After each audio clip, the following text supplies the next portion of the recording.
以下短片介紹學生資助計劃綜合申請同佢所涵蓋嘅學生資助計劃。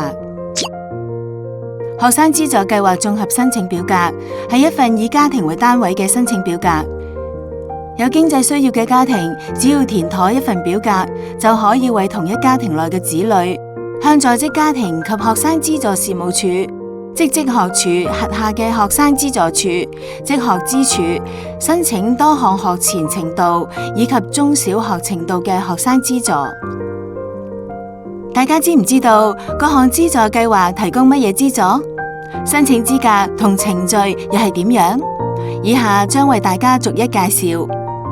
為方便大家，呢套短片分為幾個章節。除咗順章節次序觀看短片外，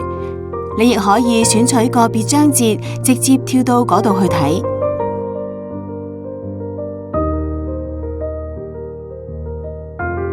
我哋先由學前學生資助講起。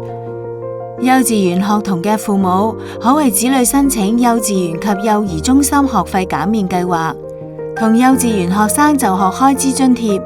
前者以學費減免方式提供資助，而後者則提供就學開支津貼，以支付學童嘅幼稚園教育同學習開支。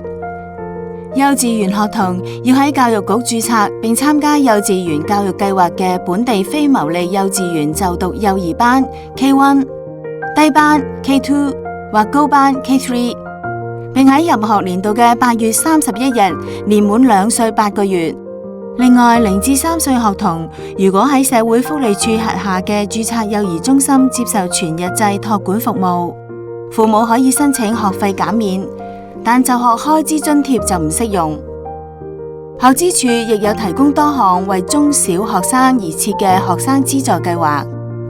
第一項係學校書簿津貼計劃，呢項計劃向就讀於官立學校、資助學校、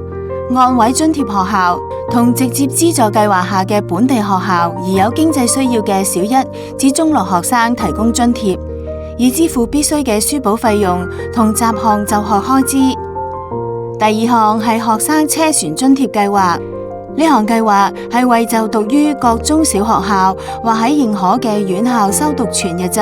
至學士學位課程，居住地點同學校距離超逾10分鐘步行時間，同需要乘搭公共交通工具上學而有經濟需要嘅學生提供車船津貼。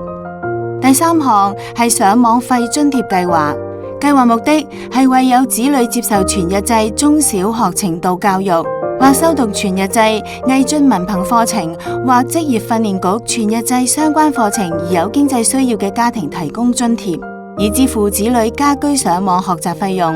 例如由固定或流動電信服務營辦商提供嘅寬頻上網服務或流動數據卡嘅費用。津貼發放以家庭為單位，合資格嘅家庭不論有幾多名子女，將獲發以家庭為單位嘅定額現金津貼。另外，就讀毅進文憑課程嘅全日制或兼讀制學員，以及年滿17歲、修讀由教育局委託喺指定中心開辦並有質素保證嘅夜間中學課程嘅學員，有需要嘅家庭可為佢哋申請學費發還。學員如符合資格，喺學年結束後可獲發還30%、50%或100%嘅已繳付學費。毅進文憑學員要獲得院校確認佢哋成功修畢科目而指定夜間成人教育課程嘅學員，就要得到認可辦學機構確認佢哋喺有關學期符合指定出席率或其他有關要求。提提你，本影片提及有關毅進文憑學費發還嘅內容，亦適用於應用教育文憑學費發還。